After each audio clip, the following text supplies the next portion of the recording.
তাদেরকে কেউ দেখতে পায় না। সর্বপ্রথম সেই ফেরেশতা ধবলগির কাছে গিয়ে বললেন, তুমি সবচেয়ে বেশি কি পছন্দ করো?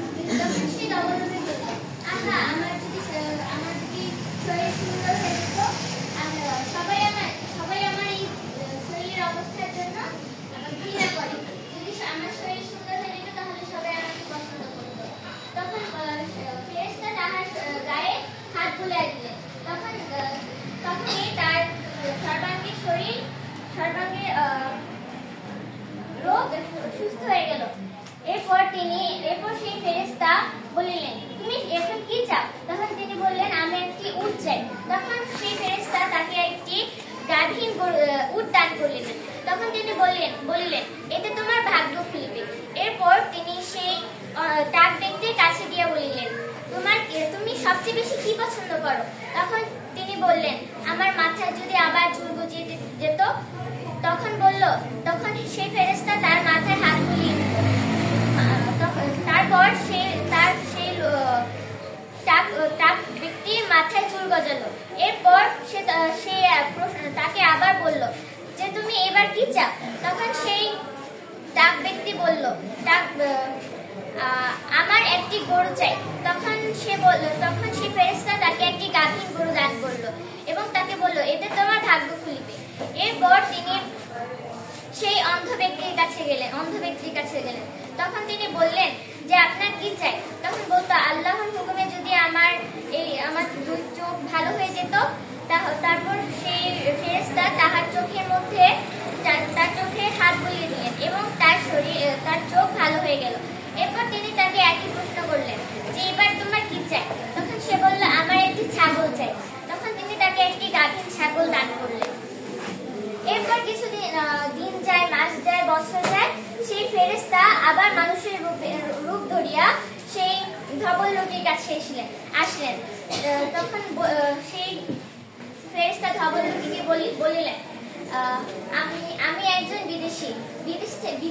বিদেশ থেকে আসার সময় আমার পুঁজি ফুরাই গেছে।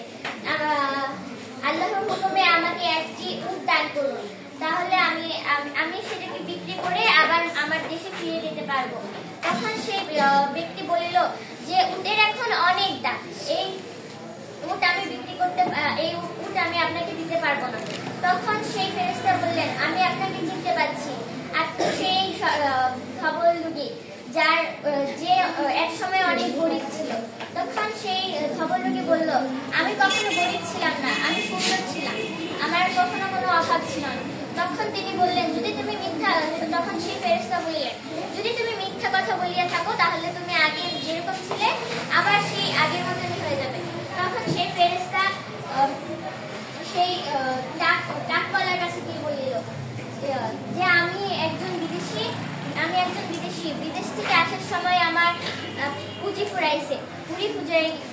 ফুরাই গিয়েছে। তখন তিনি বললেন, আল্লাহর হুকুমে আমাকে একটি গরু দান করুন। তখন তিনি বললেন, যা এই গরু আমার। তখন সেই ফেরেশতা তাকে আবার একই কথা বলল যে, আমি তোমাকে চিনতে পারছি, তুমি এক সময় গরিব ছিলে, তোমার কোনো ছিল না, তোমার কোনো দাম ছিল না, তোমার মাথায় চাঁদ ছিল। তখন সে বলল, না, আমার মাথায় চুল ছিল, আমি সবসময় ধনী ছিলাম। তখন সে বলল, সেই ফেরেশতা আবার বলল, তুমি যদি মিথ্যা বলিয়া থাকো তাহলে আল্লাহ, তুমি যেরকম ছিলে আল্লাহ তোমাকে আবার আগের মতন করিয়ে দিবে। তখন তিনি সেই অন্ধ ব্যক্তির কাছে গিয়ে বলিলেন, আমি একজন বিদেশ থেকে আসার সময় আমার পুঁজি ফুরিয়ে গিয়েছে, আল্লাহর হুকুমে আমাকে একটি ছাগল দান করুন। তখন সেই অন্ধ ব্যক্তি বলল যে, আল্লাহর হুকুমে আপনি আমার কাছ থেকে যত মন চাই তত ছাগল নিয়ে যান। তখন সেই ফেরেশতা বললেন, ব্যাস, তুমি আল্লাহর পরীক্ষায় পাশ করেছো, তোমার ভাগ্য আবার খুলবে। তখন এরপর সেই ধবলগি এবং টাকওয়ালা আগের মতো হয়ে গেল এবং সেই অন্ধ ব্যক্তি সুখে শান্তিতে তার ছাগল নিয়ে বসে। চমৎকার হচ্ছে, জোরে একটা করে দেন তো। আনহা, তোমাকে অনেক ধন্যবাদ।